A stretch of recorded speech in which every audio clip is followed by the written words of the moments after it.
कभी सोचा है कि आपकी किचन में रखा एक आम सा गैस सिलेंडर दुनिया की बड़ी बड़ी ताकतों के बीच चल रही एक खतरनाक खींचतान का सेंटर पॉइंट बन सकता है। आज भारत में रसोई गैस का जो संकट है ना, वो सिर्फ एक घरेलू समस्या नहीं है, बल्कि एक अंतर्राष्ट्रीय कहानी है। और आज हम इस कहानी के हर पहलू को परत दर परत खोलेंगे। सोचिए, गोरखपुर में 2000 रुपए का एक सिलेंडर। यह सिर्फ एक कीमत नहीं है, यह किसी परिवार की मजबूरी है, उसकी बेबसी है। सोशल मीडिया पर ऐसे हजारों कमेंट्स भरे पड़े हैं जो बता रहे हैं कि जमीनी हकीकत कितनी भयावह है और लोग अपने परिवार का पेट पालने के लिए क्या कुछ चुका रहे हैं। तो सवाल ये है कि आखिर ये संकट अचानक से भारत के हर घर तक पहुंचा कैसे? ये सिर्फ एक सिलेंडर की कमी नहीं है, ये एक राष्ट्रीय समस्या बन चुकी है जिसका असर हम सब पर पड़ रहा है। महाराष्ट्र से लेकर बंगाल तक देश के हर कोने से एक ही आवाज आ रही है, गैस नहीं है। हालत ये हो गई है कि एनआईटी जैसे बड़े संस्थानों के मेस में छात्रों को रोटी और डोसा तक मिलना बंद हो गया है। लोग मजबूरी में फिर से लकड़ी और कोयले पर खाना बनाने को मजबूर हो गए हैं। और जाहिर है, जहां कमी होते हैं वहां कालाबाजारी शुरू हो जाती है। छत्तीसगढ़ में 740 अवैध सिलेंडरों का पकड़ा जाना तो इस संकट की बस एक छोटी सी झलक है। तो सवाल ये है कि अचानक ये गैस गई कहां? इसका जवाब हमारे किचन में नहीं, बल्कि हजारों मील दूर हॉर्मुज़ जलडमरू मध्य के तनाव भरे पानी में छिपा है। देखिए, दुनिया की एनर्जी सप्लाई के लिए ये रास्ता एक लाइफलाइन की तरह है, लेकिन आज इसी रास्ते पर अमेरिका और ईरान आमने सामने खड़े हैं और उनके तनाव ने इस रास्ते को एक चोक पॉइंट बना दिया है, एक ऐसी संकरी गली जहां से निकलना नामुमकिन सा हो गया है। और भारत, जो अपनी ज्यादातर एलपीजी गैस कतर से मंगाता था, उसकी सप्लाई लाइन अचानक ठप पड़ गई है। और इस जियोपॉलिटिकल शतरंज की बिसात पर विडंबना देखिए। ईरान के विदेश मंत्री का यह बयान हालात की गंभीरता को दिखाता है। उनके मुताबिक जो व्हाइट हाउस कल तक भारत को रूसी तेल खरीदने से रोकने के लिए धमका रहा था, आज वही व्हाइट हाउस दुनिया के सामने उसे खरीदने के लिए भीख मांग रहा है। ये दिखाता है कि हालात कितने अप्रत्याशित और तनावपूर्ण हैं।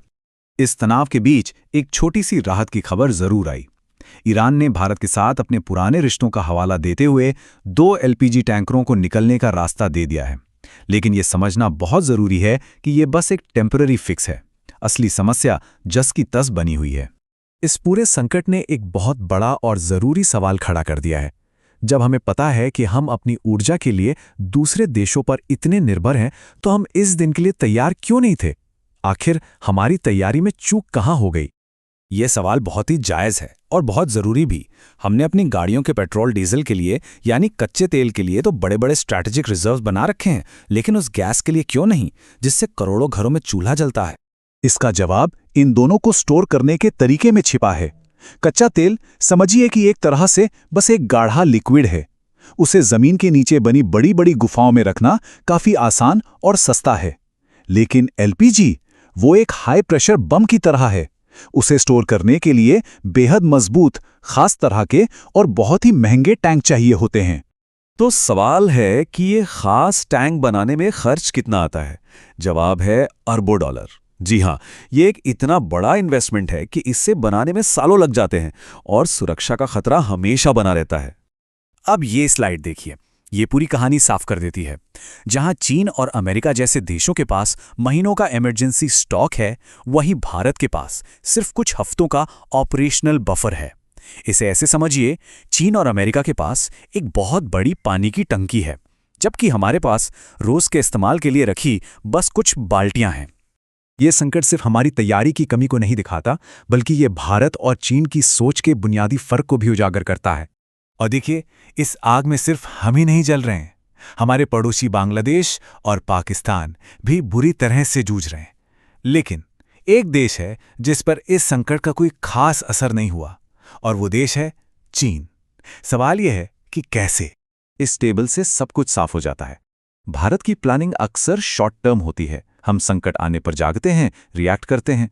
वहीं चीन ने दूर की सोची, प्रोएक्टिव तरीके से काम किया। जब हम सब्सिडी पर ध्यान दे रहे थे, चीन बड़े बड़े गैस के भंडार बना रहा था और अपनी सड़कों को इलेक्ट्रिक गाड़ियों से भर रहा था, ताकि तेल पर उसकी निर्भरता ही कम हो जाए। यह है रिएक्टिव और प्रोएक्टिव सोच का फर्क। तो हाँ, 2 टैंकरों का आना एक फौरी राहत तो है, एक मरहम जैसा है। लेकिन असली सवाल भविष्य का है। क्या भारत सिर्फ ऐसे ही तात्कालिक समाधानों में उलझा रहेगा या फिर एक ऐसी दूरगामी रणनीति बनाएगा जो हमें भविष्य में आने वाले ऐसे किसी भी संकट से हमेशा के लिए सुरक्षित कर सके?